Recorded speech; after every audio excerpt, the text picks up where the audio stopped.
Pemirsa, berikutnya kita akan melihat lebih dari 1.000 istri menggugat cerai suami ke kantor Pengadilan Agama Bojonegoro, Jawa Timur. Mayoritas penyebab banyaknya istri menggugat cerai suami didasarkan atas faktor ekonomi.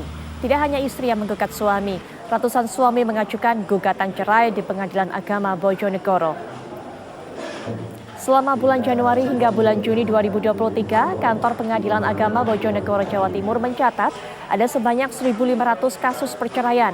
Dari jumlah tersebut mayoritas merupakan cerai gugat. Cerai gugat atau cerai yang diajukan pihak istri mencapai 1.063 perkara, sisanya adalah cerai talak atau cerai yang diajukan pihak suami. Mayoritas penyebab lebih dari 1.000 istri menggugat cerai suami adalah karena faktor ekonomi. Sementara penyebab ratusan cerai talak yang dijatuhkan suami karena suami menganggap istri tidak mampu memenuhi nafkah keluarga. Tingginya alasan perceraian akibat faktor ekonomi dipengaruhi latar belakang pendidikan rendah dari mayoritas pasangan suami istri yang mengajukan perceraian.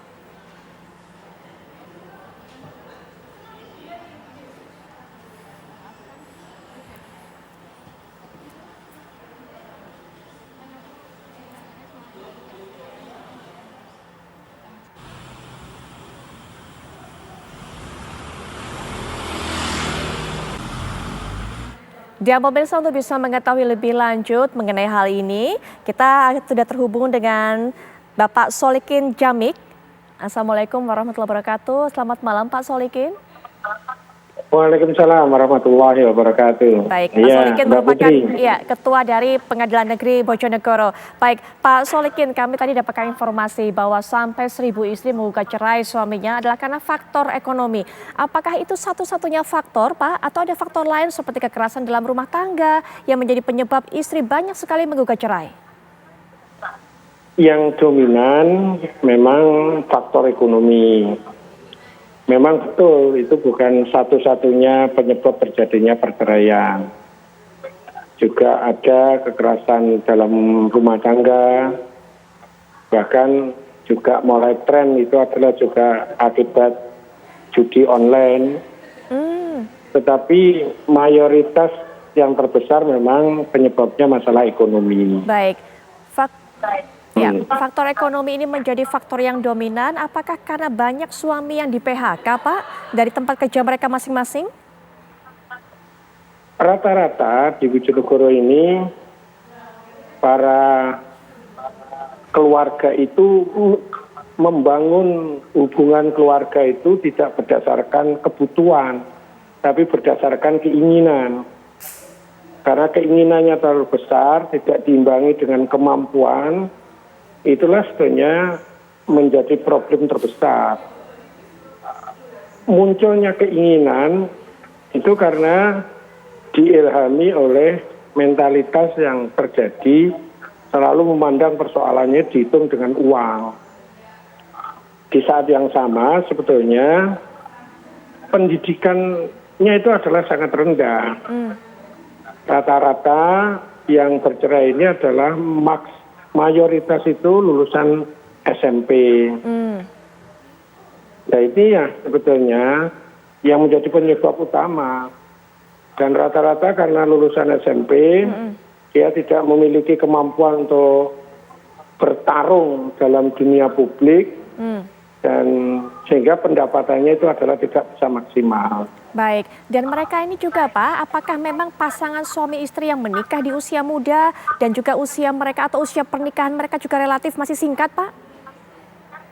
Betul, jadi yang terbesar yang bercerai itu adalah usianya di bawah 30 tahun.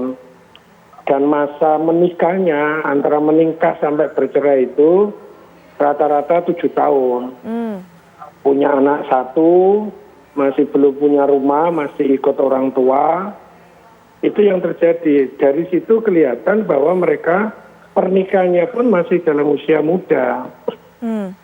Rata-rata dia menikah hanya kesiapan dari sisi biologi saja, tanpa diimbangi kesiapan dari sisi ekonomi, apalagi kesiapan dari sisi mental untuk menghadapi kehidupan yang harus punya mental yang tangguh, dia nggak punya. Baik, baik. Sehingga itu yang Iya.